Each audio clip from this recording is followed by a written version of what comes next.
ॐ अज्ञानतिमिरन्धस्य ज्ञानाञ्जनशलाकया चक्षुरुन्मीलितं येन तस्मै श्रीगुरवे नमः। श्रीचैतन्यमनोभीष्टं स्थापितं येन भूतले स्वयं रूपः कदा मह्यं ददाति स्वपदान्तिकं।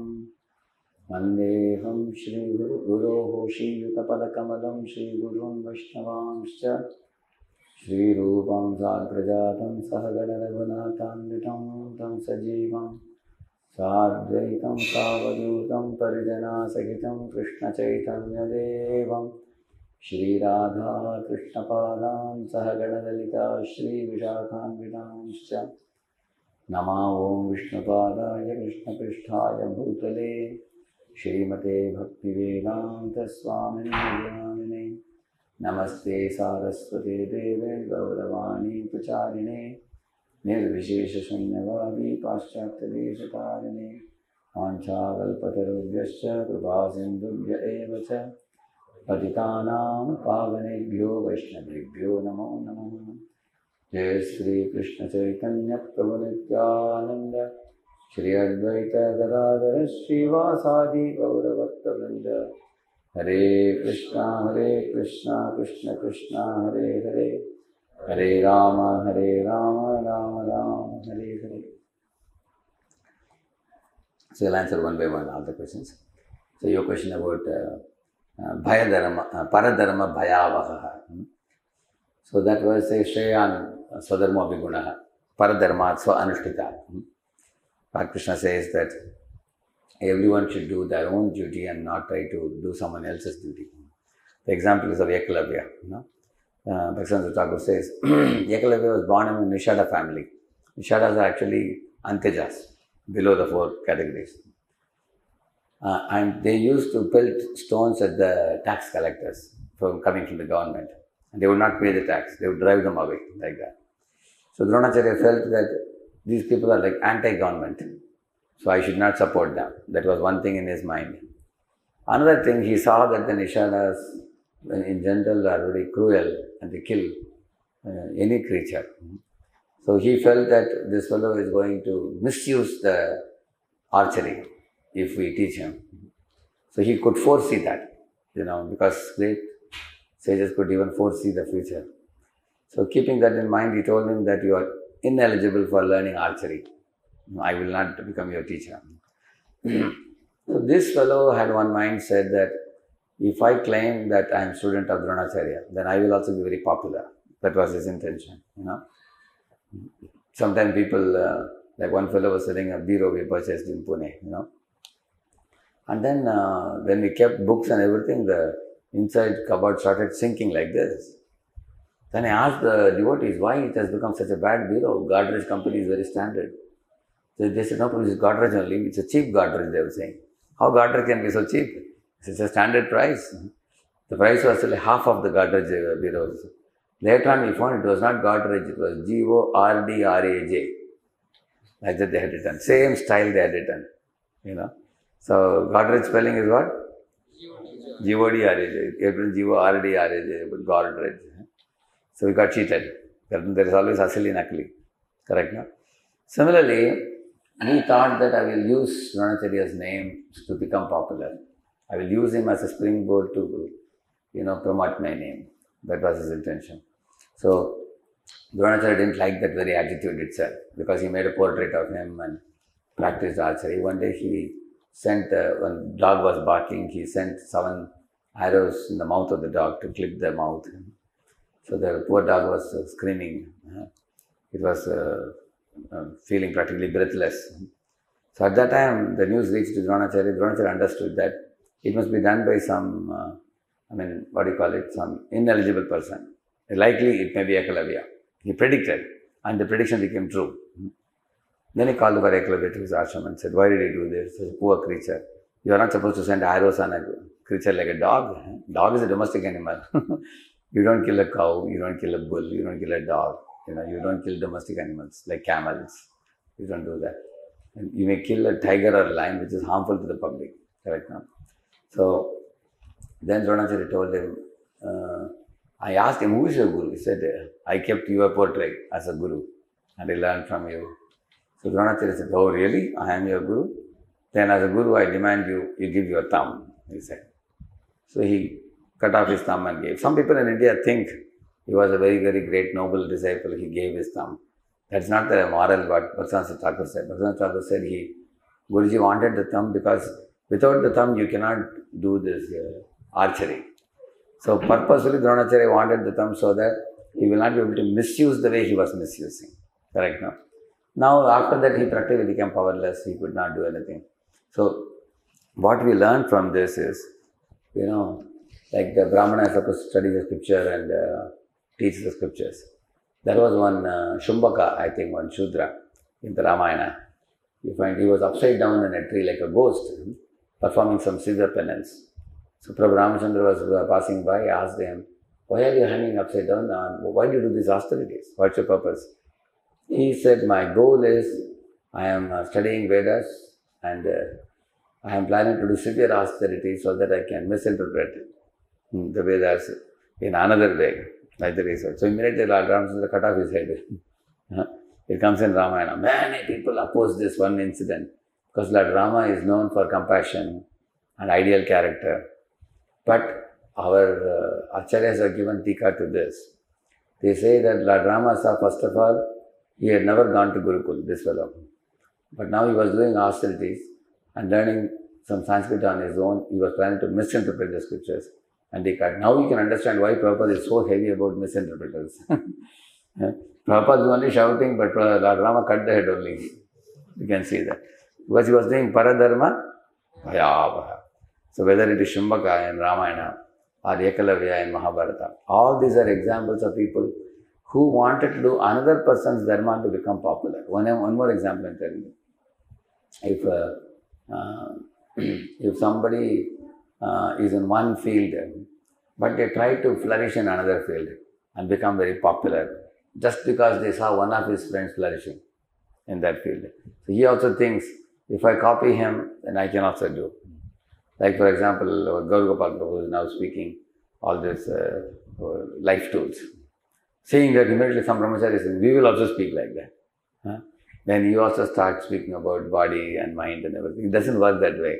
Because he has some sukriti coming from the previous lives, So he's able to present in a manner people can understand. But if everybody copies, can they copy it? Is it imitatable? No. So Paradharma Bhayava. Then what happens? You be natural to what you are meant for. You study Shastra and you preach. And you try to artificially pretend to be someone else, so we'll become a laughing stock. Correct, no? So for example, Vena Maharaj, when he was dethroned, that time there was no king immediately. So why don't one of the Brahmanas become the king? Did they become the king? They waited for some time. Thieves and rogues were flourishing. Then what they did? They churned his body and brought out Prithu Maharaj. Because they told that only Kshatriya should rule. So Prabhupada says that Paradharma Bhayavaha. The Brahmanas did not want to rule the world. Because they understood, we are not meant for that. We are supposed to be advisors to the king. That's what they did. So Prabhupada was told by somebody that, Prabhupada, tomorrow if there is a chance for you to become Prime Minister of India, would you like to accept it? Prabhupada said, I'll become Guru of the Prime Minister. Like the Prabhupada said. Because my dharma is to give advice. My dharma is to not rule the country. I'm not a Kshatriya, like the Prabhupada said. So these things clarify the point that now then you may have a question. How do we know what is our dharma?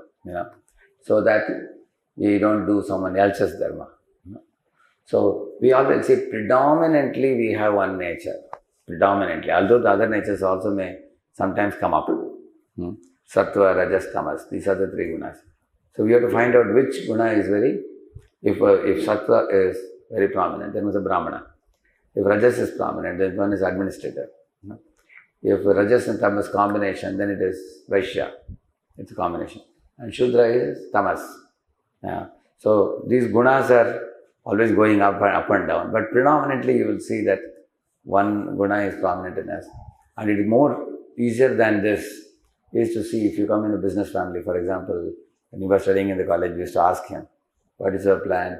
Are you coming to Pune? So he was very, very clear that my father has a business, I have to go and join that. So if somebody is coming in a business family to join the father's business, very natural. But in case somebody is born in a business family, but their inclination is very strongly Brahminical, for example, then they go for teaching line sometimes in colleges. They may have a good business available, but they may like to go for teaching. They go like that.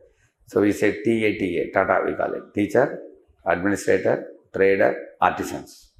So you have to find out of the four, with whom is your consciousness quite a bit matching. Like, I identified it in my 5th standard. I found that I like teaching. I would like to study, relish and share. My father used to give me 5 books. I would read, give it back to him. Then he will tell me, close the books and say, now tell me, what did you learn? He will ask me. Like, Gulliver's Travels, Jonathan Swift, Charles Dickens, like Emerson or Henry David Thoreau. This kind of authors he would give. Oliver Goldsmith. So I would read books, but he will not want me to repeat anything, but he would want me to tell what I learned from those books. So he would ask like that. So later on, I understood that if I study literature, relish it and then repeat it, that would be better for me. I found out that. Similarly, each of us have to find out what is, some boys in my classmates, they were made to study engineering by their parents forcibly. After engineering, they went back to farm in their villages, started cultivating. They said, Kau Krishi Goraksha Vanijyam. That's very natural for them. They went back to that. For father's sake, they got a degree. But then they are more comfortable in that. So we have to find out. Some people joined, like one of my friends, he became a Sanskrit propagator, one of them. So somebody may like to join army. Also somebody likes to go for MBA and admin and things like that. So these 4 areas are prominent areas. So you have to be able to identify which one of the 4 I am able to gel very well with. One of the easiest ways I'll tell you, we call it as a USP, we call it unique selling point. So if it is your unique potential, you will want to do it, you will like doing it, it will come very naturally for you. Others also will tell you. And you also feel confident and successful in doing that, And it comes to you very easily. The learning is easy. Say one example I tell you. Say you have a sense of music. You can learn harmonium, you can learn mridangam, you can learn kartal, you can sing also. And you keep murmuring songs while going, coming. That means you have a musical sense. Like that, there are 8 types of intelligences we have. We call it as a SLIMBILN. We call it SLIMBILN. We call it. S means spatial visual, means you are an artist. L means logical mathematical. You have mathematics, mathematical intelligence. I for interpersonal, which means you are very good in dealing with people. Then you can go for HR, human resources, because you can deal with people very well. M stands for musical, and B stands for bodily kinesthetic, means you should go in sports. Some people practice cricket and they become a national cricket team member, like that. And I stands for intrapersonal. Then you are philosophical. Then you can become a philosopher, poet, or a scientist, or R&D, like that. Intra means introspective, reflective, like that. And L stands for linguistic. You can go for, like we say, some people know 10 languages. Then there are people of language. And the last one is natural, like eco-friendliness, dealing with the environment. So they feel that everybody should go eco. Nobody should use plastics. And then you have to go in that field. So these are totally 8 types of intelligences. So identify which of the 8 your heart feels an inner calling for. And if you enter into that, then you will flourish, and then you feel very much at home and you feel satisfied. Clear now? So then when we are doing someone else's work, we don't feel so confident. Correct? Huh? Yeah. Like for example, in our temple, if somebody tells me, they bring the balance sheet, then I will ask them, who all have seen this? So I have 2 or 3 people in my mind. If they have seen it, then I will not even go through it. I'll tell them, show me where to sign. Because I know those are my very trustworthy people. They have passed it, if they have seen it. Because there's so many numbers, so many details, I don't have to go through. So, because that's not my, area of interest. On the other hand, there are people of numbers. They will be very meticulous, what about And there are some people like to deal with land litigation and all. They will be in their elements. You tell them that there's a litigation, they will come there immediately. You see, once Gaurang Prabhu and our Radharaman Prabhu from Calcutta, they both were there. We went to one Maharaja's book launch program in Calcutta. So we went to one shop where it was happening, Maharaj's program. I was observing both these fellows. Gaurang Prabhu was seeing the books, what all books are there. One book he will take, open, flip the pages, he will note down some slokas. Any good book he gets, some nice slokas, he will immediately note down. And this fellow, other fellow, Radharaman Prabhu, he is very known for court cases and litigation and all the damn temple. So he saw that these shop people have taken ISKCON Kirtans and they have made their own brand and they are selling it. So he was noting all the details. I'm going to take them to court now. Same shop. Two fellows with two different inclinations. You can see that, correct? No? I'm observer. I'm observing both. Who is doing what? So you will see. Therefore, when Pandavas also, when Draupadi was married to Arjuna, at that time, Drupada was also surprised that these Brahmanas, how did they, shoot the eye of the arrow, eye of the fish? He was very surprised. Because, Kshatriya side, nobody could win. Even Karna marginally missed it. Duryodhana, Karna, they all made an attempt. Nobody could win. But how is it that, after the Kshatriya side was exhausted, then this side Brahmanas were there. Announcement was made. Anybody from Brahmanas would like to try? Of course, no Brahmana wanted to try. At that time, Arjuna got up. Because Arjuna and Pandavas were dressed in Brahmana dress. So when Arjuna went and hit the eye of the bird, all the Brahmanas were wearing the Rangavastra. Jai, Brahmana side has won. They are very happy. And of course, Drupada gave in marriage to Arjuna and everything. But he was a little suspicious about this. Because these fellows don't look like Brahmanas. They have atta body, big shoulders, They are dressed like Brahmins, but they don't look like Brahmins. Actually, the Brahmana, Kshatriya, if you see, is almost the Bhakti Swami was telling about this. Like the Brahminical woman and Kshatriya woman, he said, there is a much difference. Brahminical women have tejas, and Kshatriya women have sharp beauty. Similarly, Brahminical men, their bodies will not be very heavily built. They will have a Brahma tejas also. And Kshatriyas, they will have a Attakata body, well-built body, like that. So, when he saw, he suspected. So after the prasad was over, there were 4 tables. One table had books, one table had weapons, third table had gold coins and silver coins. And the 4th one was all kinds of delicious eatables and other things. So the Kshatriya, the Pandavas, after finishing prasad, they saw the 4 tables. Directly they went to 2nd table. What does that mean? Kshatriyas. And Bhima was lifting the mace. Arjuna was checking the bow and arrow. Immediately understood, these fellows are Kshatriyas. So our Swabhava can be seen. Even the child's Annaprashan, time when we do, we keep these same four things we keep. So, in case the child crawls and touches Bhagavatam, that means he's going to be a great Brahmana. Correct? No? He's going to study this thing in future. Of course, if he's going to take the knife or something, then he's going to be Kshatriya protecting his coin. If he's taking the gold coin, he'll be a big donor for his coin. All 3 can be engaged. If he catches the 4th thing, then he'll be a very good servant. So, the idea is this is also done when the child is under pressure time. We do this, crawling and picking up the things, just to check their nature, like that. So, Paradharma Bhayavaha means if we try to imitate somebody else whom we are feeling that they are becoming very popular, I will also do, and then we get burnt out. Like imagine a cat goes to kitchen and takes the firewood and puts strips on his body and comes back and looks in the mirror. Am I good enough to looking like a tiger? Yes, he may look like a tiger with strips, but he doesn't behave like a tiger, isn't it? Because when a tiger comes, we run away. When we come, cat runs away. How can tiger and cat behave in the same manner? So therefore, that's the reason, like when Bhima was caught by one snake in the Himalayan range, there was a yellow snake with black dots, big mountain snake. It was so powerful, it was wrapping the body of Bhima and gripping him. And Bhima just couldn't escape. And he said, who are you? He said, I'm Nahusha, who has got a curse to become a snake now.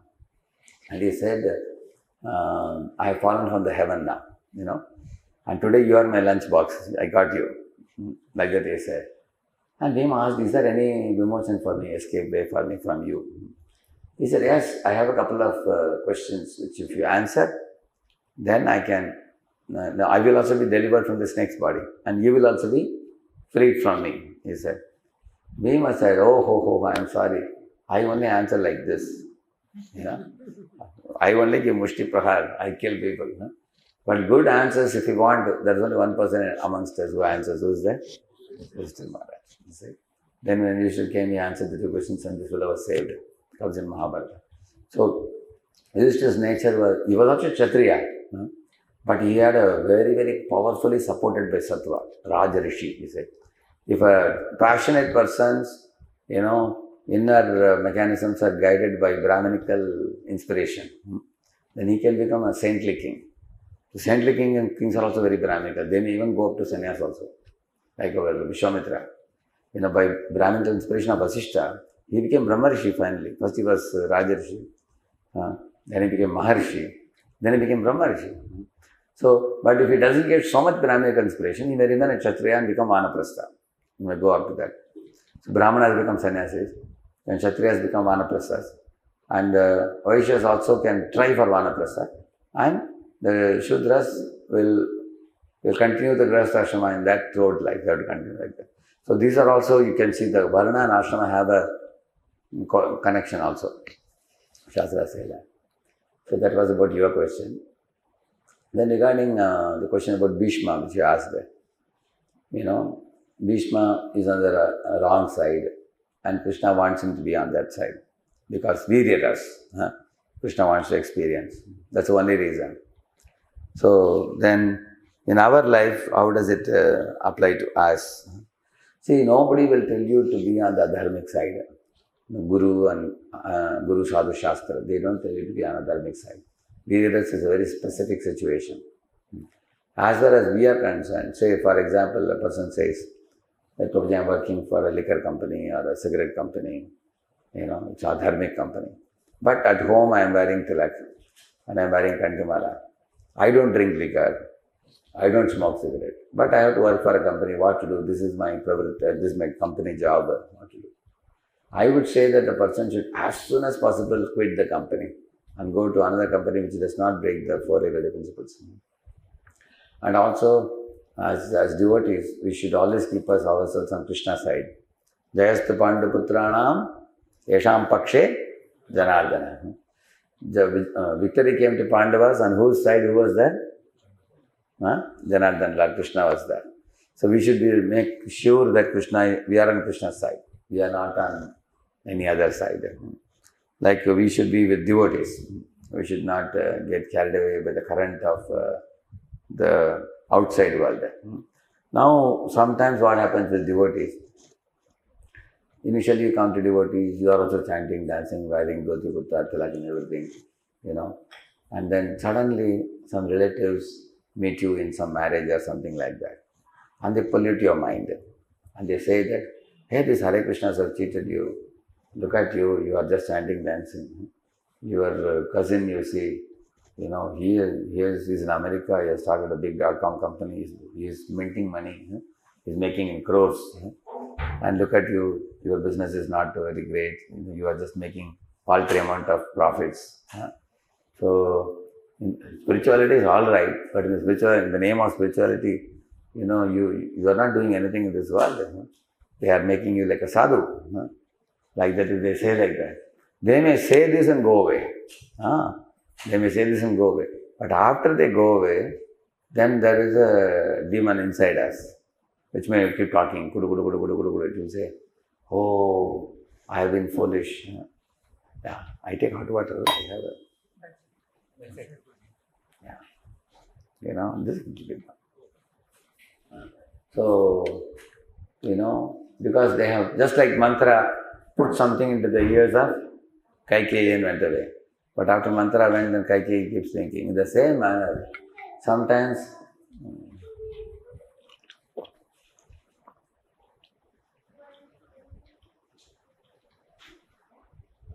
because of bad association of certain relatives, friends, we may sometimes all of a sudden give up devotional service or minimize devotional service and take to another route. One example I'll tell you.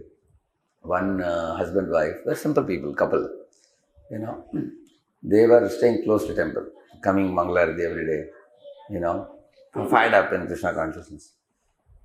Somehow or other, some materialistic friends in some party in the company spoke to this man and said that, how material life is very important.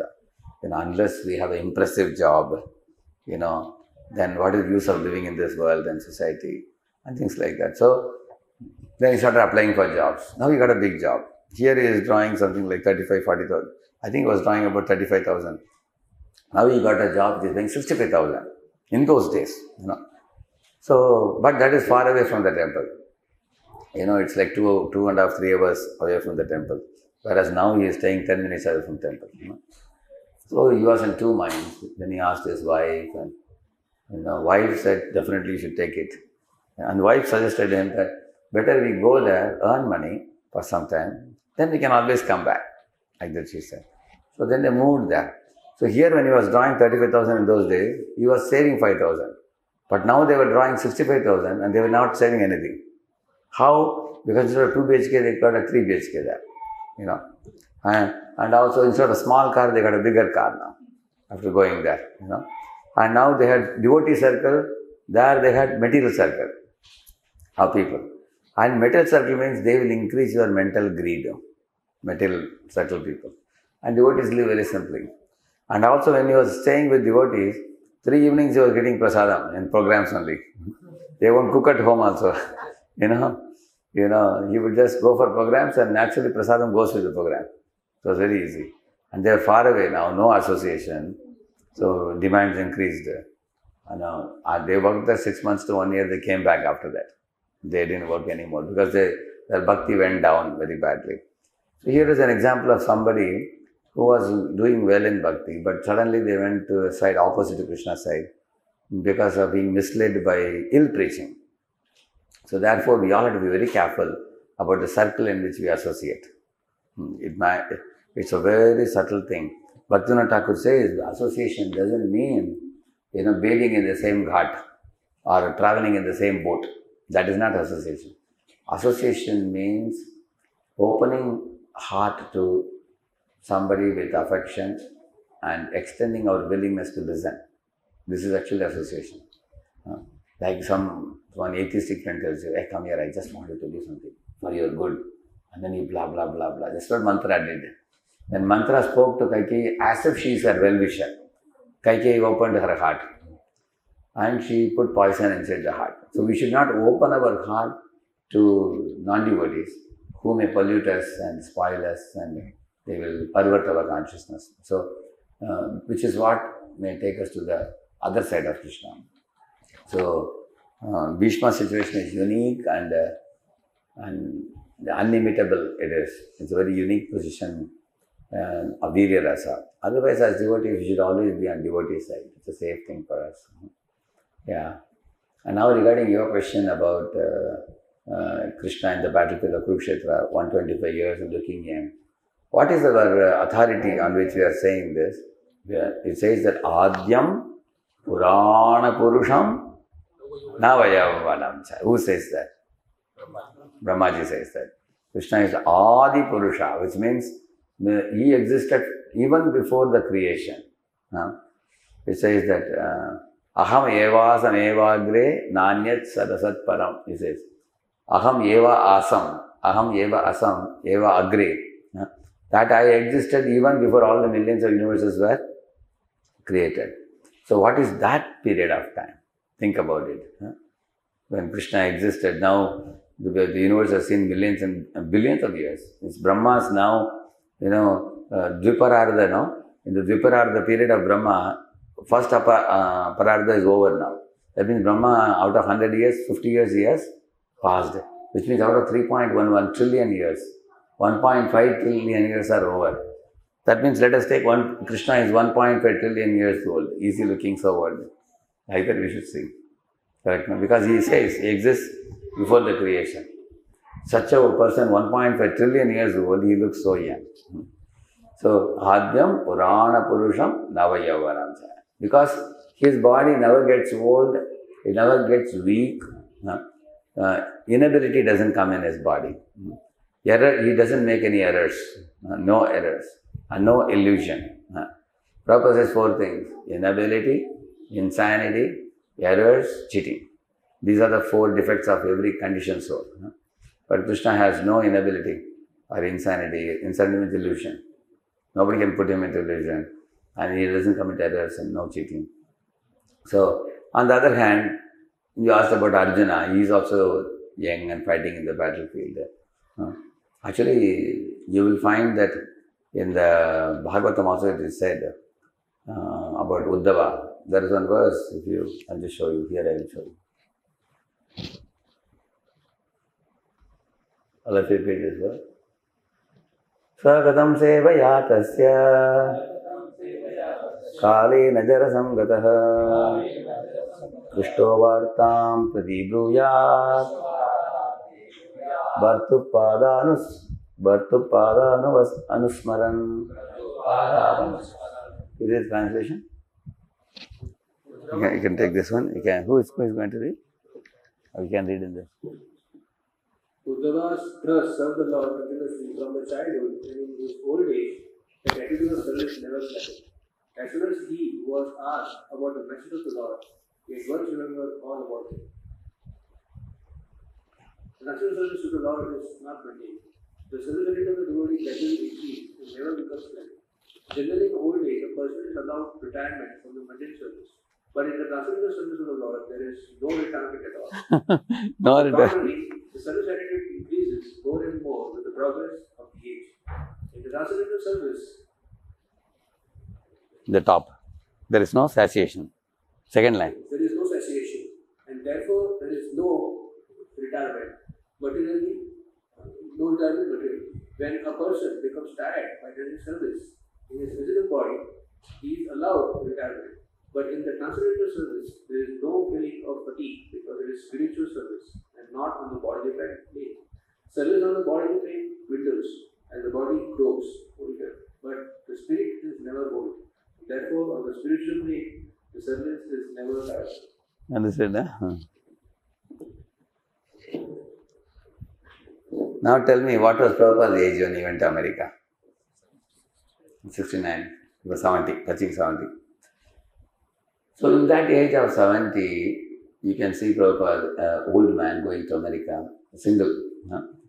And he is in the chill, cold New York, he is going in the streets, searching for audience to hear Bhagavad Gita, going to the park, preaching.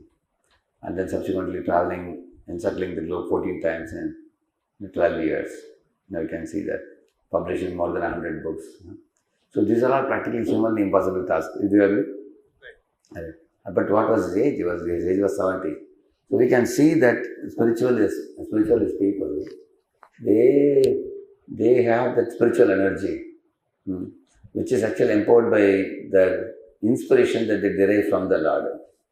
And they can do miraculous things. Like Arjuna is like that. Arjuna's ability to pick up the Gandiva bow and arrow and fight, that ability actually comes from Krishna's supply of empowerment. So therefore it looks like a young boy. But after Krishna withdrew that empowerment, Tadvaidanushta Ishavaha Saratohayaste Soham Rati Nripatayo Yata Anamanti Sarvam Chanena Tadabhu Asadi Shariktam Basman Hutam Kohakaraptam Yottamushyam. In that verse he says, now that Krishna has gone back to the board, I don't have any power, he says. Now it appears like, my Gandiva is not working as it was working before. It's like pouring ghee in ashes, or sowing a seed in a barren land, or like a magic wand which was producing many things before and now it doesn't produce anything. You're just leaving it, nothing is happening. So he's saying, because that means the Shakti, that energy that Arjuna had was supplied by Krishna. So therefore you will find spiritually, like even as well as Radheshyam Maharaj, you can look at his age, he's 72 now. He's 72. And his Holiness Gopal Maharaj is 77. You can see that. And his Holiness Jayaprakash Swami Maharaj, you can see, he has got a stroke Now he went to Chennai by air ambulance, took a treatment. As soon as treatment got surgery and all got over, straight he went to America for preaching. You tell me which normal man will do this? His old Ranath Maharaj was telling in Calcutta, if any normal man got a stroke, he would prefer to be within four walls of the house. If he has enough money, savings and everything, he will just close the door, close window and just, because he may not want to show his body, stroke wala body to anybody outside. He will tell his wife, cook for me nicely and take care of me. I am feeling very, very much inferiority complex, I can't do anything. You just take care of me and encourage me. He may say that. But here is Maharaj traveling everywhere around. What kind of vigorous preaching. His own Ranath Maharaj was telling in Calcutta, I was there personally. He said, Sanatana Goswami had that boil in his body. For 1 year he had, do you know that? Every day Mahaprabhu would come to embrace him. And Sanatana would feel very, very bad. My Lord, my body is oozing with pus, with all the boils, and you are coming and touching me. Your golden body is getting spoiled, because of my, pus coming from out of the body. But Mahaprabhu told him, Akshno phalam tva darshanam hi, tano phalam tva drishagaprasangam, jikva phalam tva drishakirtanam va, sudurlabha bhagavata hi loke. You know what he says? The perfection of my eyesight is to see a Vaishnava like you. Perfection of my body is to embrace a Vaishnava like you. The perfection of my speech is to glorify a Vaishnava like you. For in this world, it's very rare to find a pure devotee like you. Like the Lord Chaitanya told Sanatana. And after the 1 year of Sanatana's period, Lord Chaitanya Mahaprabhu blessed him, it vanished. After 1 year. Nobody knew how it vanished in his body. So Maharaj was telling, why did Lord Chaitanya allow these boils to come in the body of a pure devotee like Sanatana for 1 year? Simply to teach the world that even when boils are all over your body, his intensity in loving Krishna did not reduce. His service attitude and the quantity. No. He was thinking like that because Mahaprabhu is touching his body. Not that he was suffering. If somebody says, I'm feeling too much pain, let me commit suicide. That means in Tamaguna. He was finding that his body is not useful. No. If you read, you are actually telling Haridas Thakur and others that every day Mahaprabhu touches my body, I feel miserable. Therefore, you will see that his the intentions of why a devotee does what he does, if you very carefully read, you will see that. Actually, Mahaprabhu says, your body is my body. How can you quit that body? I have a lot of things to do through your body. Which means it's Mahaprabhu's magic that 1 year he purposely gave him that boil, and then after 1 year he vanished it. After that. And then Sanatana became completely healthy. So Maharaj quoted this incident and compared it with the stroke that His Holiness Jayapadaka Maharaj is undergoing. Then Maharaj said, whenever somebody comes to meet His Holiness Jayapadaka Maharaj, they feel sorry that we are sorry you got a stroke and everything. But Maharaj cracks a joke and everybody laughs after that. Like when he came to Chopar temple, everybody was watching because he is struggling with the chair and they are putting the chair, he's sitting on the stage and he said, so all of the devotees, I have decided that I will be positive in my life always. He said, do you know why? Yeah. Then he said, because my doctor has told my blood group is B positive. He said, everybody burst into laughter, when they heard it. B positive. So, yeah, and then Maharaj is telling, instead of he presenting his dukkha, like a story of suffering, he is making everybody cheerful. He is making us cheerful, he was saying. And he hardly talks about his body to anybody. Now he is talking like Chaitanya's pastimes, wherever he goes, Look at him, he said, here is a, Maharaj was telling us, here is a living person. He is a living person in front of your eyes who got a heavy stroke and whose speech is incoherent. He cannot convey, but he has an assistant to re-speak it, convey it to the world. And he cannot stop his preaching program in the morning or afternoon or evening. You find in 1 day he travels to 3 countries. Even now, the stroke has miserably failed in troubling him. Stroke couldn't do anything to him. So, therefore, we cannot apply the material laws on the devotees. Sorry, but you see, there was a Dronacharya. Yeah, you can. Bhishma. Yeah. So Bhishma is maybe 300-400 years, because it was like great grandfather. Because Dwapara Yuga, people used to live how long? 1,000 years. 1,000 This years. is what I was saying, because people were used to think of 1,000 years. So 120 was like 10%. 10%, yeah. 10-15%. So it is still a youth. Yeah. So would not be that quoting that thing is a wrong logic, wrong Application. because Yeah. everybody was young at that age. Okay. 120 was a young age Okay. for Dwapara Yuga. One thing is, see, we speak anything based on the authority of the Acharya. For example, for that matter, Prabhupada says that the soul is Sarvagata. Even its soul goes to sun also, and it cannot be burned. The soul cannot be burned. Now you may say, soul may not be burned, but the body may be burned. You may argue like that. But the body is a fiery body. It doesn't get burned. So Prabhupada says like that. In the same manner, he quotes this. The 125 years for the concept, where we got it? We got it from Prabhupada only. It's not we are not speculating anything on our own. Actually, when you repeat what Acharya say, it becomes perfect. Like we say, Adyam, Purana Purusham, Navayavanam. In order to substantiate this point, he says Krishna is ever fresh and ever young, like a 16-year-old lad. That's the point he makes. And then there was one question about judgment. He asked a question, very important question. So many times we judge other people and we end up in a very, miserable situation. Example is our Vali and Sugriva. When Vali was inside the cave, Sugriva was waiting outside. But then what was the demon's name? There was one demon who was Shambhara, I think. Shambhara demon, yeah. Shambhara demon was fighting with Vali inside the cave. And then Sugriva heard a loud noise. Later he heard a sound. He thought the sound is of Vali. My brother is being killed by Shambhara demon. Now the demon will finish him and then come out and kill me also, he thought. So what to do now? Sugriva was actually in intense situation now. So if I have to save my life from the demon, at least my brother is killed now, I can't do anything. At least I can save myself. So immediately he took a big stone and plugged the cave. And then he cried for some time and then returned back to the palace. And all the ministers saw him and heard the news and they also cried, Vali has passed away. And they all pleaded him, you be the king now. At least somebody should be the king. Sugriva wasn't very keen to become king. He said, okay, if all of you feel that I should help you, serve you, I will do like this. Like a blind uncle is better than no uncle. And I am the only one available, so I will do this service. He accepted. In the meantime, what happened with Vali? Vali didn't die. Who died? That demon died. Shambhara demon, he killed him.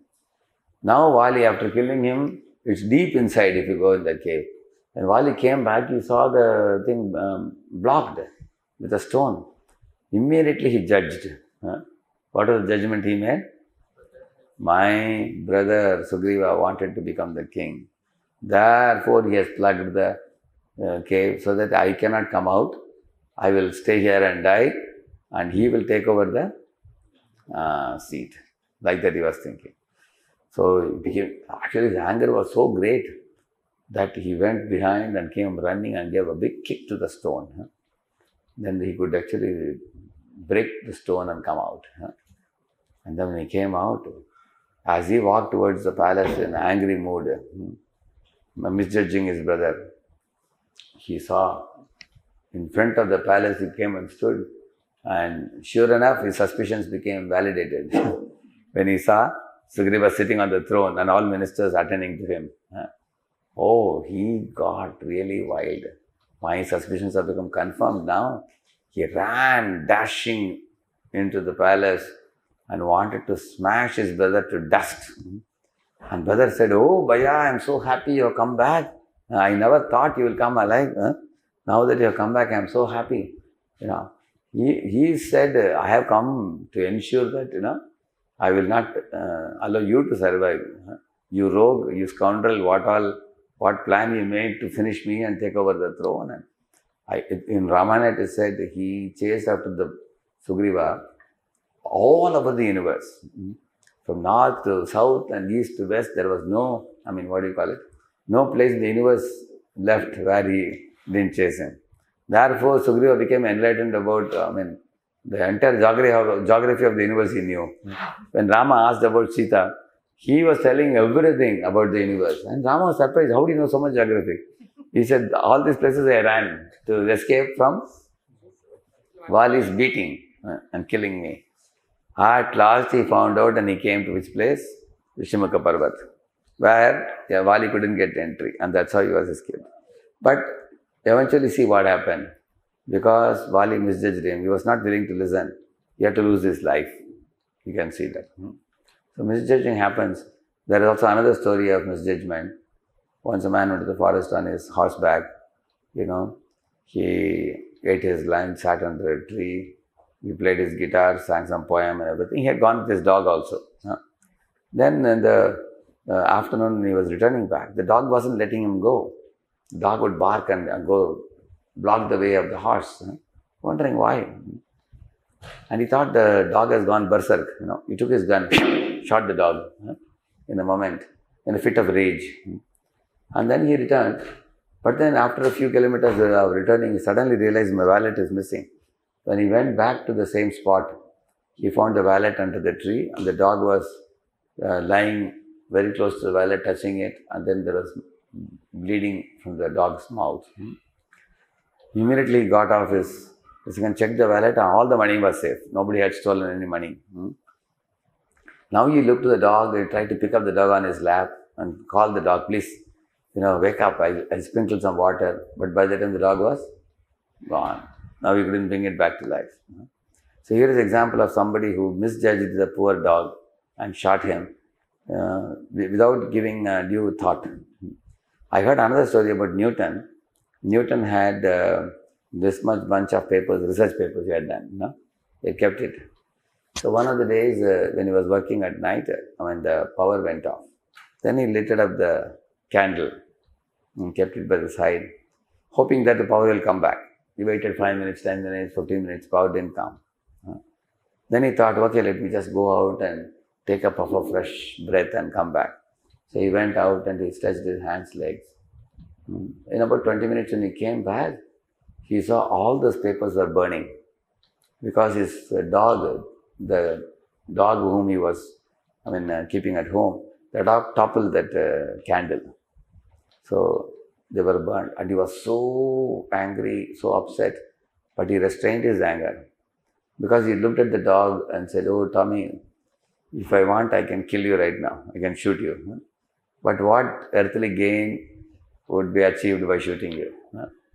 There is nothing to be gained because the papers are already burned. These are years of paper research I have done and kept it here. You are a foolish dog, you cannot understand what loss I am facing now. He spoke to the dog, and the dog was watching. He didn't understand anything. What he is saying, what can the dog understand? Correct, no? So here I told you an opposite example. Correct, no? Previous example was a hasty man who made a hasty dash. The second example is of a patient man who understood the mistake of the dog and still forgave the dog. Correct, no? Yeah. So, therefore, we have to be careful in dealing with devotees. We should not misjudge people. Sometimes we think, I think that devotee has an intention to take over what I am. Like for example, one devotee was saying, Prabhuji, I am going abroad for 3 months. So, what to do with my program?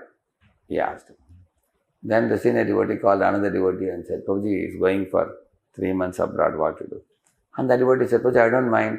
I am doing only one program a week. This can be additional program. If you want, I can run the class for 3 months. I can do it. Then immediately the first devotee thought, I think this friend of mine, he wants to take over my program. Then he later on went to the leader and said, Prabhuji, I think he's envious of me. He wants to take over my program so that by the time I come back, nobody will come to my program. Then the leader told him, you only keep your program. And you do online from that. And they may be alive or dead. And better that you leave it to you. And that's what happened. He went abroad, he was trying to keep in touch with people. They were all bored. How much can you hear online? You want offline also. So half of them left his group and went to multiple different people. So when he came back, he could only save 20% of his group, 20-25% of his group. Other 70% of the people had gone to multiple groups. On the other hand, if their other friend, he was keeping them very nice for 3 months and handed over back. Maybe a few may go to him, liking him, but others would have remained. But what happens? Misjudgment again. Correct? No, not trusting anybody. So the misjudgment is a problem. It's a practical problem. So we can always give benefit of doubt.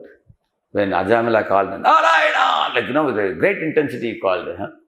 At the time that Narayana heard it, immediately he sent who? Vishnudutas. But Vishnudutas were not immediately ready to go. They were saying, my dear Lord, he is calling his own son. It says that Bhagavatam says, Mriyamana Hare Nama Vinan Putra Upacharitam. It says.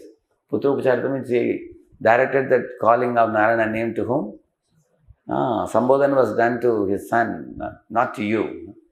But Lord Narayana told Vishnudutas, give him a benefit of doubt. Maybe he is calling my name. Better you go there. And then Lord told him, even if he is not calling my name, he is not addressing me, he is addressing somebody else. But the name is whose name? My name. Do some benefit to him. Go and speak something that will benefit him. See how merciful he is. How much benevolent he is. You can think about it. Which the Lord doesn't misjudge. He trusts people.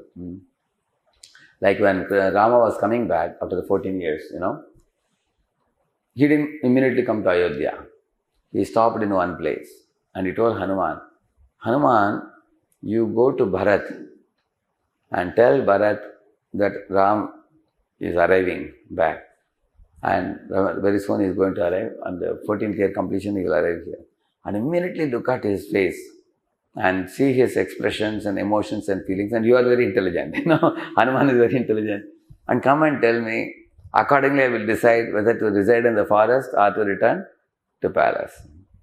So when Hanuman went, as soon as Bharat saw Hanuman, he became overwhelmed with tears and he was welcoming him and said, where is Ram? Now, I can't maintain my life even for a day more, beyond 14 years. I'm just waiting. He was Nandigram. So, he was so jubilant to receive Ram. When Hanuman told this, then only Ram came. We can see that, Ram doesn't misjudge anybody very quickly. Like when Lakshman thought when Bharat was coming to the forest with Ayodhya-vasis, what did Lakshman think? He has come with a plan. He has come with a plan to kill Ram. And then he may not come back after 14 years and I can be king forever. Like that he thought. See, that is also not a misjudgment. It is anger arising from love. Because such characters can never misjudge. Like Lakshman. It's Lakshman appears to be blinded by anger, but actually is blinded by love for Ram and desire to protect Ram. Therefore, he spoke like that. On the other hand, Ram said, no, he is coming to receive me and take me back, which was a correct understanding. He gave benefit of doubt. So, Lord Rama takes the Lord Rama's sensitivity is super sensitivity. I'll tell you one more example of sensitivity. After Bharat came and went, and then Rama sent him back with all the Ayodhya-vasis and mothers and everybody. Now pin drop silence in that place. Ram was sitting with Lakshman. And the sages came to Ram and said, my dear Ram, we all are planning to go to the ashram of Bharadwaja Muni. Today afternoon we are going. So we wanted your permission. And Lord Ram immediately asked them, I think I have spoken or done something which has displeased all of you, due to which you all want to leave me. Please honestly tell me, what did I do due to which you have become discouraged? Yeah. Then the Brahmana said, my dear Lord, we are feeling bereft of your association when we have to go, because there is going to be a big yajna going to happen. And he has called all of us to take part in that, so we have to go. We don't want to leave you. We want to be here, but our seva is demanding us to go. Therefore we are going. Otherwise we have no reason to leave you. Who will want to leave you and go? Like that they said. Then Rama became pacified. Then they all proceeded. Then Ram called Lakshman next day. I think we also should not stay in this place, he said. Lakshman asked why. You see, Bharat, this place is surcharged with the deep feelings of Bharat. He said that Bharat cried out loudly. He fell at my feet. I embraced him. He repeatedly pleaded me to come back. Ayodhyavasis cried and called me. Vasishthaji ordered me to return back. And the 3 widowed mothers came and they also called me. So all their melancholy is there in the ether in this place. And also the horses brought by Bharata have passed stool here, and the smell is also coming, and therefore this place is, has become a little impure also. So he said, keeping all this in mind, I think we should go to next destination. We should not stay here. Because if I stay here, I may be tempted to go back to Ayodhya. Do you think Rama can be tempted? But he's saying that he's super sensitive to everything he does. Then they moved to Panchavati. They moved further. They went ahead.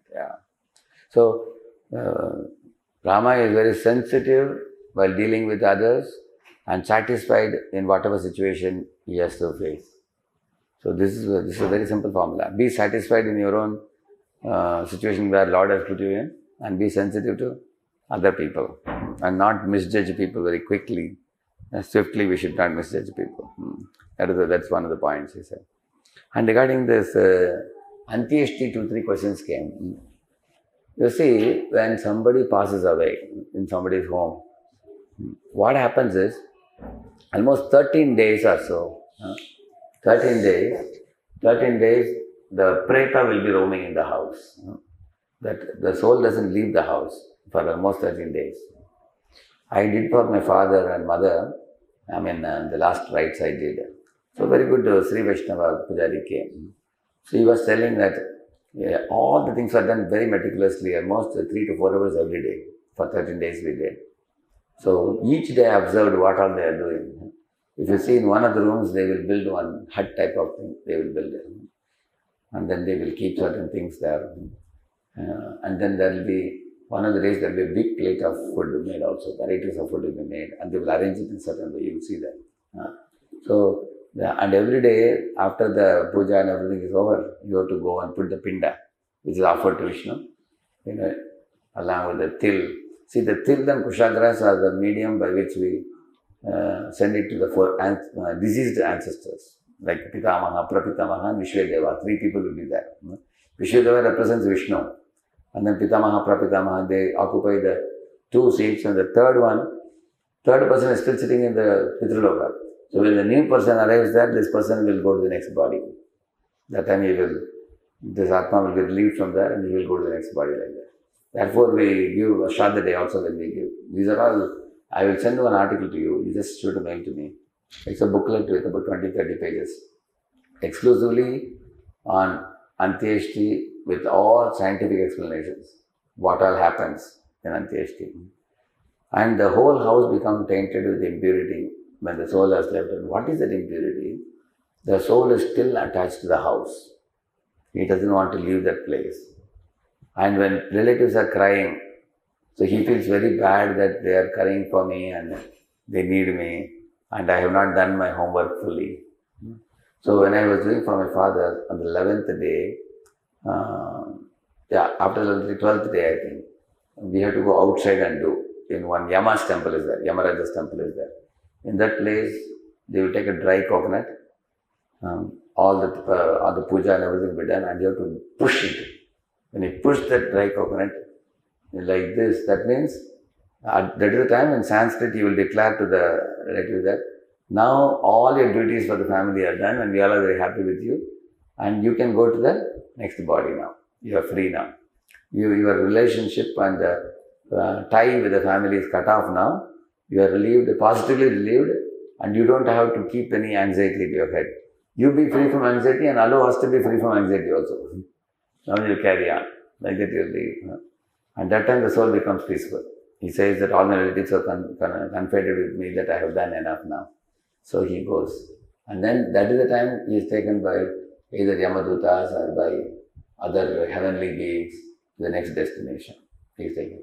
So because in those 13 days, the soul is generally roaming in those places which are very dear to him in the house. And it will be roaming around those people who are very close to him also. It doesn't leave the place very easily. And then afterwards, when he is carried to the next body, besides subtle body and gross body, there is one body called Preta body. It is different. It is different from subtle body also. That's what we call as preta. We say that preta means it's a different. It's also like subtle body, one body. Because preta body is grosser than subtle body and subtler than gross body. It's in between body. Because that is the body in which they can make you run very fast. Because in this body you cannot run fast. After some time you will be breathing. Whereas in the preta body you can run thousands of miles in a very short time. You can run like that. So therefore, when the soul is roaming within the house, he is actually running in his, moving around in his preta body. And the preta body contaminates the house, actually, because contamination is actually attachment only. So, therefore, one should not eat in the house of somebody whose of those things are going on. And they won't cook also for a few days, you must have seen. They take food from the other devotees, they take like that. And also they don't go to the temple. Even myself also, I didn't enter the temple. I was standing outside the temple. 15 days, 13 days. I followed that. Because we should not pollute others also. And it varies for Brahmana, Kshatriya, Vaishya, Shudra also. If for Brahmana, the number of days are less. For Kshatriya, Vaishya, it's more actually. So these things are very scientific and you can get it. I'll give you the notes material. You can see that, yeah. And regarding your question about sporadically chanting, sometimes 16, sometimes 8 rounds, sometimes giving up chanting and all that. The main reason is, two reasons. One is, in our life, if we take something is very important for us, we do it at any cost because we are convinced about it. For example, a boy wants to get into IIT. In those days, boys will study in 11th and 12th standard. Nowadays, boys start at 6th standard now. 6th itself, they start studying for IIT. Some years ago, it was 8th standard. Now it is 6th standard. Can you imagine? 6th, 7th, 8th, 9th, 10th, 11th, 12th, they are studying. And many mothers are making coffee, tea and giving the boy, better, please get into IIT.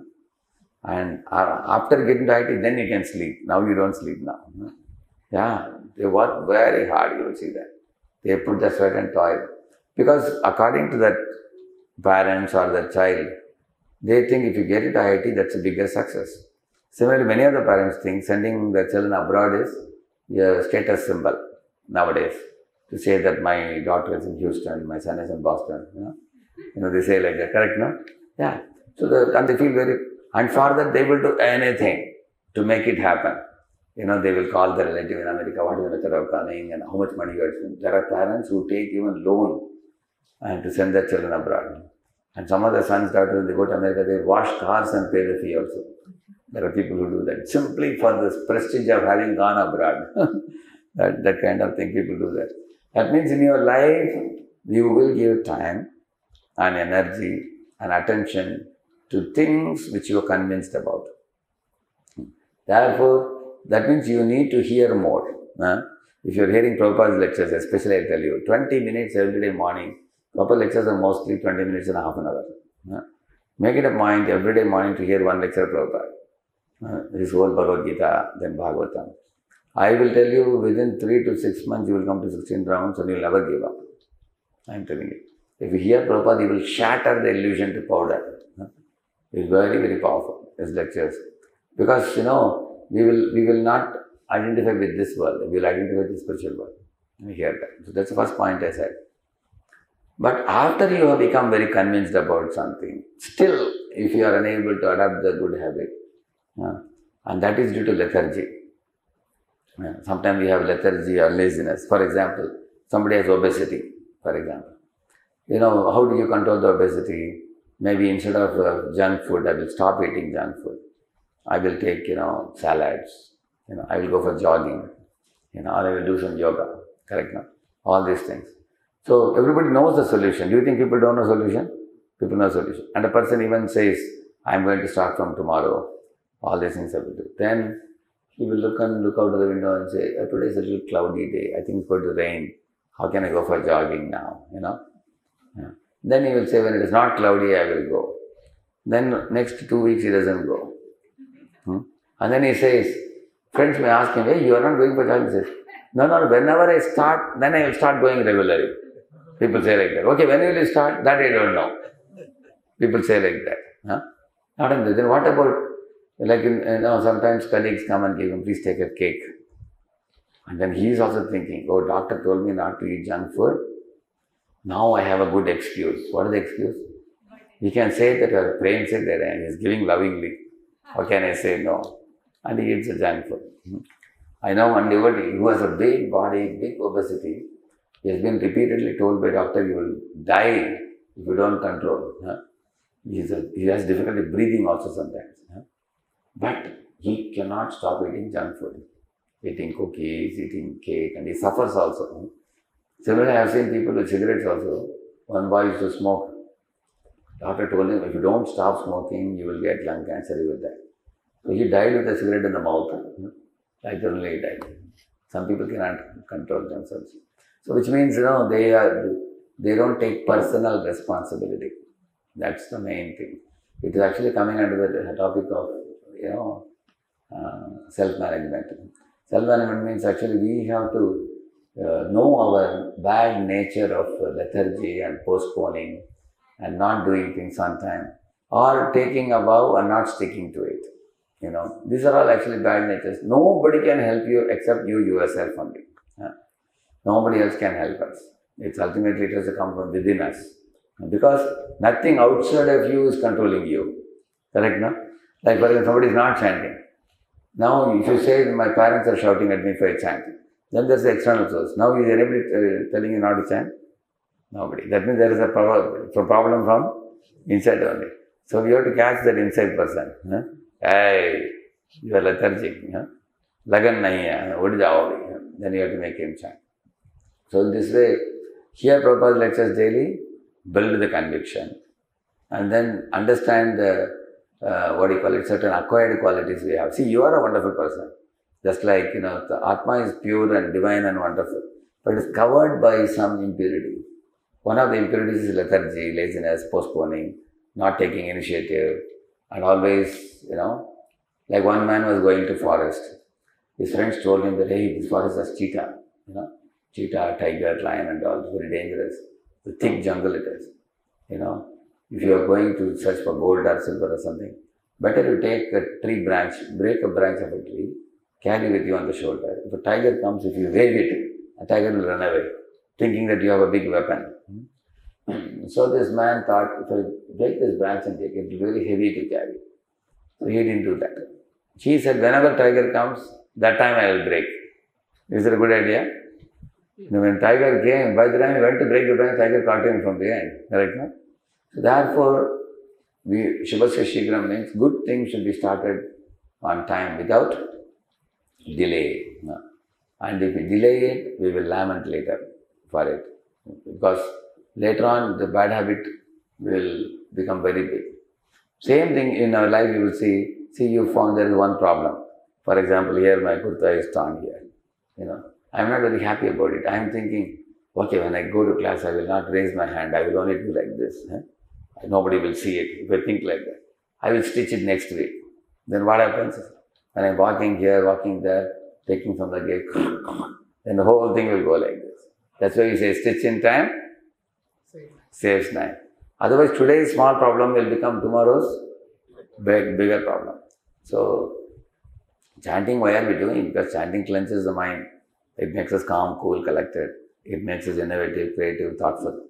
It makes us get direction. It gives us focus in life. It keeps us peaceful with a good spiritual substance. And the chanting will save us from all the tricks of the mind, like the greed and the anger and illusion and all that. So, if you have heard about the benefits of chanting and if you benefited from the benefits of chanting, then why will we not chant? So, we have to take to it seriously. Any question I have left unanswered, and you asked a couple of them. Yeah. Regarding advocacy, if somebody is inviting us for Kirtan, we should go? Kirtan, definitely we should go. For that we are doing. Oh yes. In fact, I have been to even crematorium also for initiated devotees. We even go to crematorium and do Kirtan. We do Hare Krishna Kirtan, and then Namah Vishnupadaya we do. Then Hariharaya Namah Krishna we do. Then we Jai Radheshyam, all that we sing, and go in the time. And then finally we conclude Vancha Kalpatarudesh and everything we do for initiated devotees. Oh, for non-devotees, we don't go to crematorium, we go to their home and we do Kirtan for an hour too. Even Bajaj recently passed away, Rahul Bajaj. I was doing Kirtan 2.5, 3 hours. We did. The team of us, we went. And all the colleagues and all had come also, yeah. We can do that, definitely. Regarding my question regarding that, after initiation somehow Sometimes you can even go to crematorium, like one well-wisher in Pune. He said, Swamiji, can a team of your people can come to crematorium and do Kirtan for our this thing. And we also want to give one on Bhagavad Gita to everybody. Like that he said also. So there were 250, 300 people. So even I also went. Everybody went. So we did the Kirtan. Then he also told to speak also. Half an hour I spoke about the philosophy of body and soul and goal of life and everything. Then everybody got a copy of Bhagavad Gita and went back. That's very wonderful. So ultimately it's a preaching value also. Not a problem. Generally, why we say we don't go to that place and all? You see, you are not going to take anything there, you are giving. You are adding spiritual value to them, so there is no problem going. But if somebody is going in their home and eating food, well, that food is contaminated at that time. But after they finish those 13 days, then they do some program where they call even all Brahmanas and everybody they feed. That is perfect because the taint has gone away at that time. Correct. Then there is one last program where they will wash the entire house with sprinkling water and everything. Swasti Vachan will be spoken and very beautiful yajna will be done. And after that, prasad is normal only. That's no problem. Clear, no?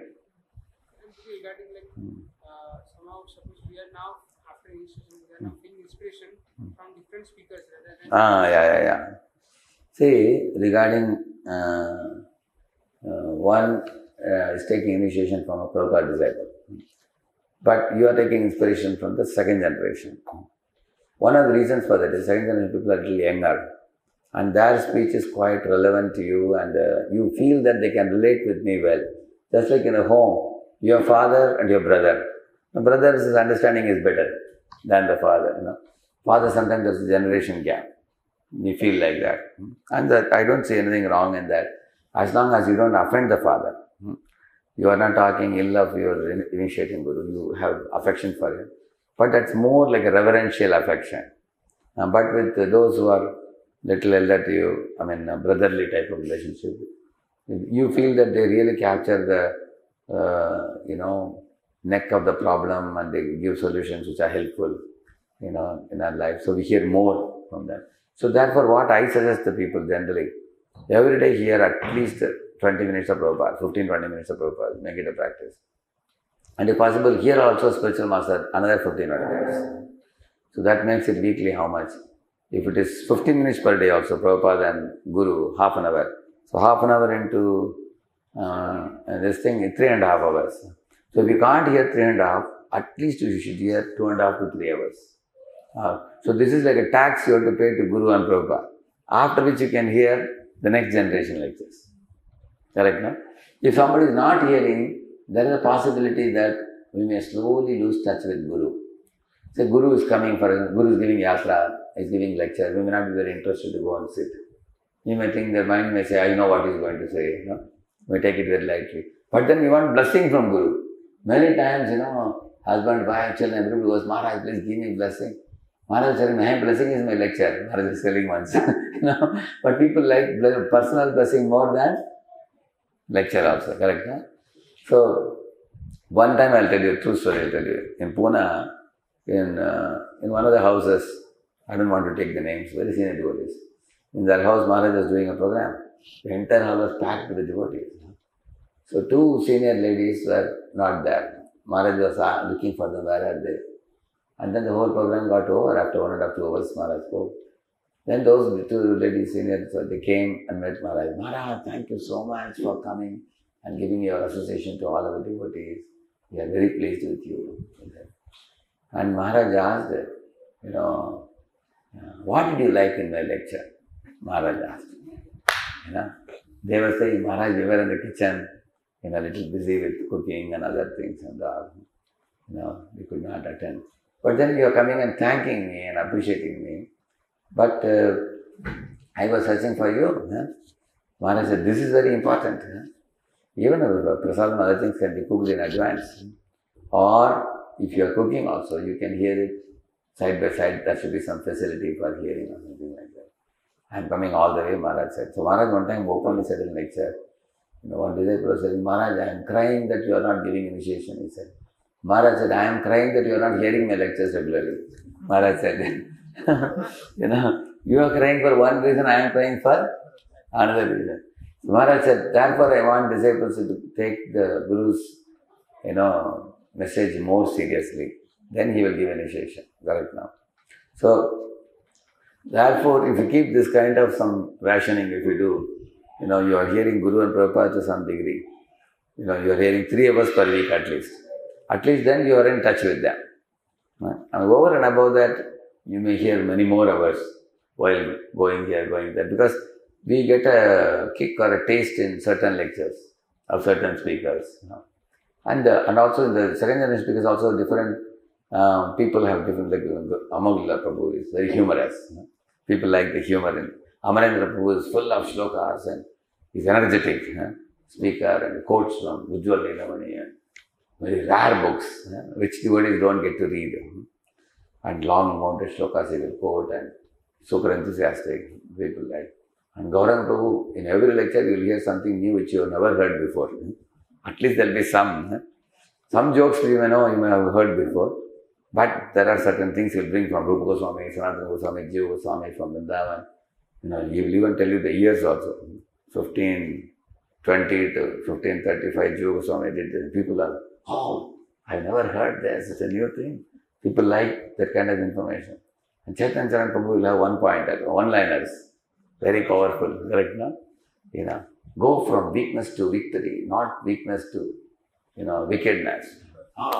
Everybody, correct, no? Some people are fond of the one-liners, powerful one-liners, correct, no? He plays with words many times. So you have attraction because we all are still intellectually situated. So therefore we have some favoritisms like this, which is, I don't say it's wrong, but there has to be also taking shelter with the heart. See, hearing with the mind means you want entertainment. Hearing with the intelligence means you want information, some new information. You are bored with the old information, you want new. That means if you want new information, it's a material outlook. If you want somebody to keep on telling joke after joke after joke and catching belly and laughing, that means you are in the mental platform, mind. So mind or intelligence. But we have to come to the stage of taking shelter with the heart. That is the stage the heart transformation takes place. That means you take the shiksha given by either your Diksha Guru or Shiksha Guru very seriously to your heart, and then you see a change coming in a person's life. Like a cruel person becomes compassionate person, greedy person becomes satisfied person, lusty person becomes pure-hearted with love in his heart. Implementation, yeah. Hearing, relishing, digesting, implementing in life and bringing about a change, Yeah, like arrogant person becomes a humble person, correct, no? A blasphemous person becomes a glorifier of devotees. He stops blaspheming, correct, no? So, like a cruel person will become compassionate, like Mrigari, for example. So this change, if anybody's pravachana is bringing about a change of heart in you, that means it's entering your heart. If it is just titillating your mind or intelligence, that is very superficial, you had a good time, but it's not producing the result. For example, how is your quality of chanting? How is your quality of consciousness? And how is your day filled with? How are you filling up your day?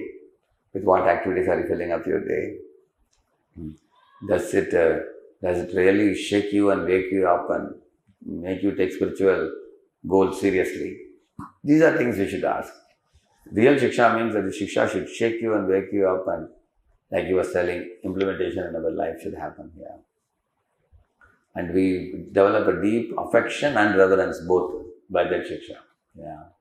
So any question I left unanswered or all are answered? Yeah. Yeah. Actually,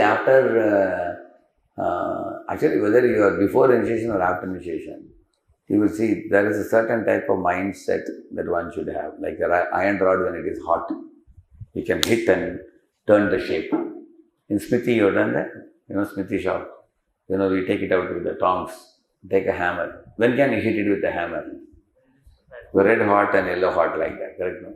Similarly, you should put your body, mind and senses in the fire of Krishna conscious practice, even before initiation. And it should be so intensely practiced that our mind and heart are soft enough.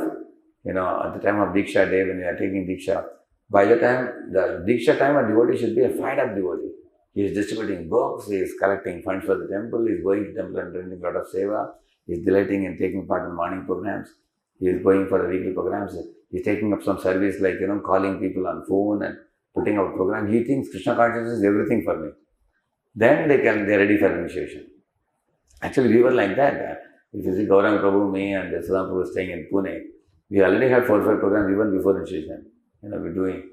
And then we went to Bombay, 1993, in May, it was initiation when Maharaj was giving like that. So, actually, we were just thinking that Krishna consciousness is everything for me. That's the first priority for us. So then you can receive the Guru's, grace in our heart very nicely. It will sink in very well. And then after initiation, when I returned from Bombay to Nigdi, where I was staying, I felt a very strong connection with the spiritual master, like a father. Now I had a material father, now I have a spiritual father. And Maharaj spoke in the lecture. When you get initiated, Guru becomes your spiritual father. And Shastras become your mother. And Vaishnavas become your real relatives. And I saw the material world was going far away. It was going far, far away from behind. And I have come into the Vaishnava circle. Now I become a member of the Brahma Madhava Gaudiya Sampradaya family.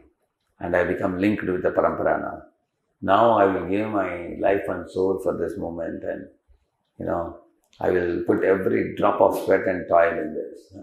That kind of thing we took up, and then very quickly Gaurang Prabhu joined. January he joined, and February I joined, and June Sudama Prabhu joined. So the same year we all joined. 1994 we joined after that. And I'll show you one verse.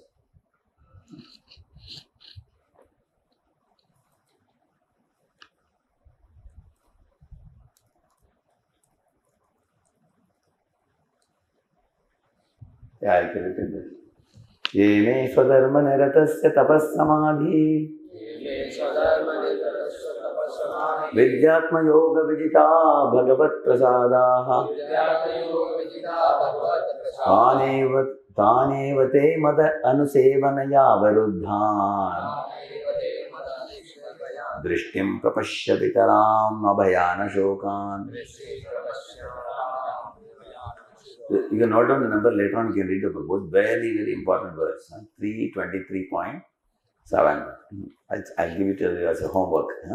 Read this one, and one more I'm going to show you. This you note down the number.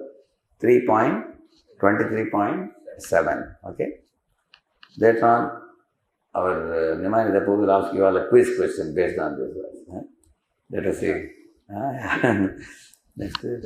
So one more verse I will show you.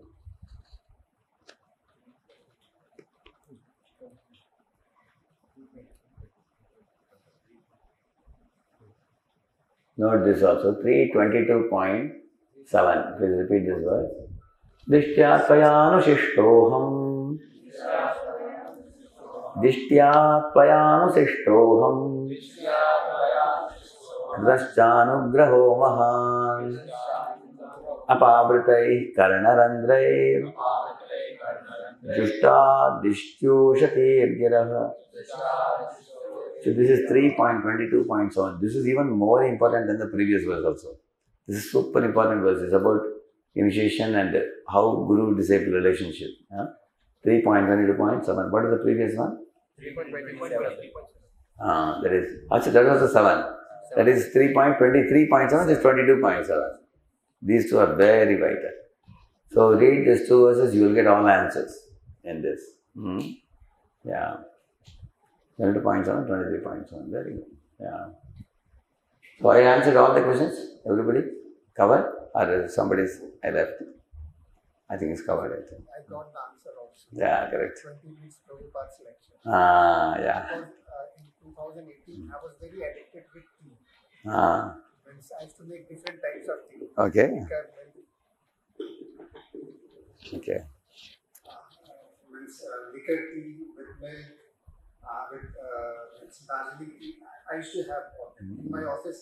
Okay. They used to give me whole day. I had that tea or coffee. When I used to come to the temple, then I thought that I will leave it. Okay. I used to leave it, but outside the temple there was a tea shop. Okay. Once I had tasted that tea, it was very nice. Okay. 2 weeks I used to never take tea. Again, inclination came. Right.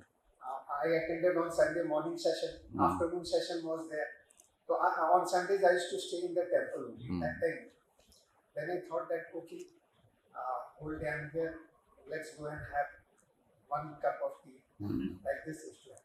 One day in 2018 Sankranti Day, there was a 1-minute lecture of Prabhupada of Visakhapatnam.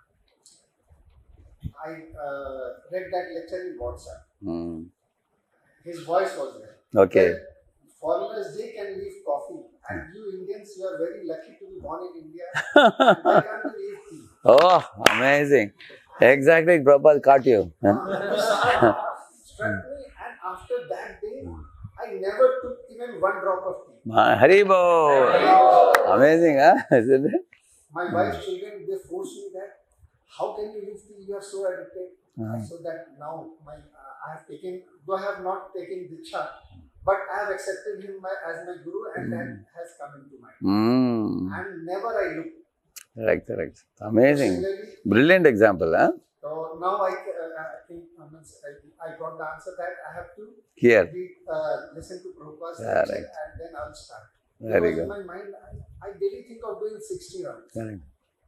Because I think that if I don't do 16 rounds for 6 months, I cannot take Diksha. So in my mind, sometimes I will wake up in the night at 2:30, 3 p.m. and start doing japa. I will do 16 rounds. But again, 3 days, 4 days. It goes up, yeah. But Prabhupada's lecture, every lecture you will hear. Chant, he'll say. So it will become a habit for you. Thank you. That was a beautiful. Just I need your blessing. Oh, you have Prabhupada's start doing blessing. 16 Yeah. rounds. Haribo. See, in this world, nothing is as powerful as personal realization.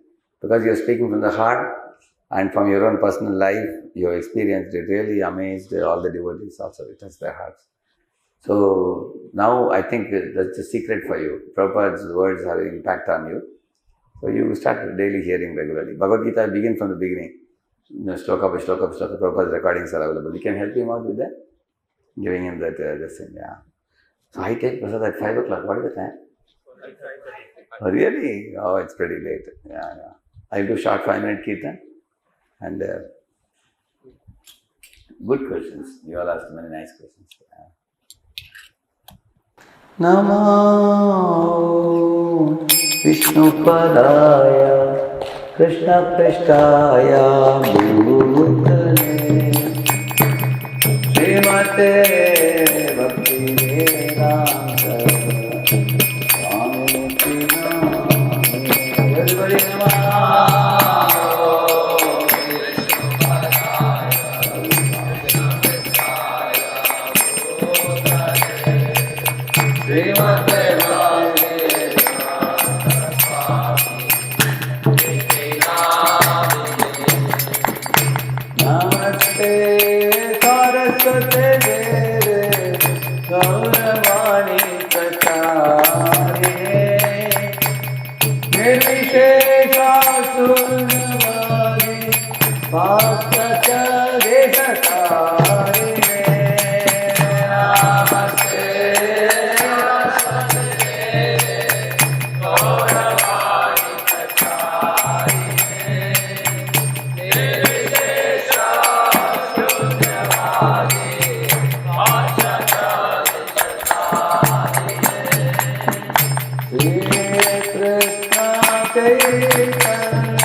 Gopal हरिनाम संकीर्तन की, अनंत कोटि वैष्णव वृंद की। Hare Krishna.